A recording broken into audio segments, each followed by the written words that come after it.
Hello. ഇപ്പോൾ എൻ്റെ വീഡിയോസൊക്കെ കാണുന്ന ആളുകളെ ചില ആളുകൾ എന്നോട് ചോദിക്കും, നമുക്ക് കെയർ ഗിവറായിട്ട് മാത്രമാണോ ഈ ഏജൻസി വഴി നമുക്ക് ജോലിക്ക് കയറാൻ പറ്റുള്ളൂ എന്നുള്ളതൊക്കെ ചോദിക്കാറുണ്ട്. അപ്പോൾ ഞാൻ കെയർ ഗിവറായിട്ട് ജോലി ചെയ്യുന്നതുകൊണ്ടാണ് ഞാൻ അങ്ങനെയുള്ള വീഡിയോസ് മാത്രം ഞാൻ ചെയ്യണത്. പക്ഷേ നമുക്ക് തദ്ബീർ എന്ന് പറയുന്ന ഏജൻസി വഴി നമുക്ക് കെയർ ഗിവറായിട്ടും ജോലിക്ക് കയറാം.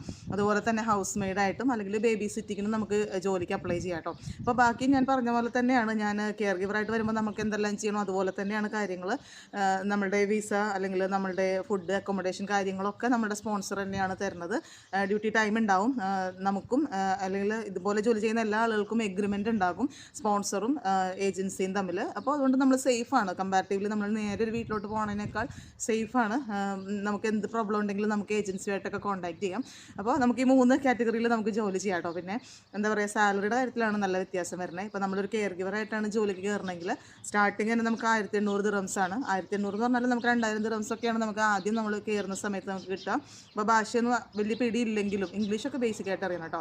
ആ സമയം നമ്മൾ എന്താ പറയുക, ബേബി സിറ്റിങ്ങിനോ അല്ലെങ്കിൽ എന്താ പറയുക ഹൗസ് മെയ്ഡായിട്ടൊക്കെ നമ്മൾ ജോലിക്ക് കയറുകയാണെങ്കിൽ നമ്മുടെ സാലറി വന്നിട്ട് ഭയങ്കര കുറവായിരിക്കും. സാലറി വരുന്നത് 1200 ദിറംസിലൊക്കെ സ്റ്റാർട്ട് ചെയ്യുന്ന അങ്ങനെയാണ് നമ്മുടെ സാലറി വരുന്നത്. കമ്പയർ ചെയ്ത് നോക്കുമ്പോൾ കുറച്ച് കുറവാണ് സാലറി. അതുകൊണ്ട് തന്നെ ഇവിടെ കൂടുതലും ഹൗസ് മെയ്ഡായിട്ടും അല്ലെങ്കിൽ ബേബി സിറ്റിങ്ങിനൊക്കെ ജോലി ചെയ്യുന്നത് കൂടുതലും എത്യോപ്യ എന്നുള്ള ആളുകൾ അല്ലെങ്കിൽ ഇന്തോനേഷ്യ എന്നുള്ള അങ്ങനെയുള്ള ആളുകളൊക്കെ ആയിട്ട് ഇവിടെ കൂടുതൽ ജോലി ചെയ്യണേ. മലയാളികളുണ്ട്. അപ്പോൾ അവരെ സംബന്ധിച്ചിട്ട് എന്ന് വെച്ചിട്ടുണ്ടെങ്കിൽ മറ്റുള്ള രാജ്യക്കാരെ വെച്ച് നോക്കുമ്പോൾ മലയാളികൾക്ക് കുറച്ച് സാലറി കൂടുതലാണ് ഇവിടെ ഹൗസ് മെയ്ഡൊക്കെ ആയിട്ട് ജോലി ചെയ്യുന്ന സമയത്ത് കിട്ടുന്നത്.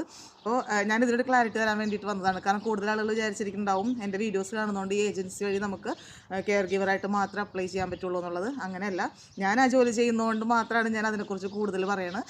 നമുക്ക് ഇങ്ങനെ ഈ ഒരു 3 കാറ്റഗറിയിലേക്ക് നമുക്ക് ജോലിക്ക് അപ്ലൈ ചെയ്യാം. പിന്നെ ഭാഷ അറിയാമെന്നുണ്ടെങ്കിലൊക്കെ നമ്മുടെ സാലറിയിൽ വ്യത്യാസം വരും കേട്ടോ. അപ്പോൾ ഞാൻ പറയുന്നത് 1200 എന്നുള്ളതൊക്കെ മാറി 1400 1500 ദിറംസിലൊക്കെ സ്റ്റാർട്ട് ചെയ്യും.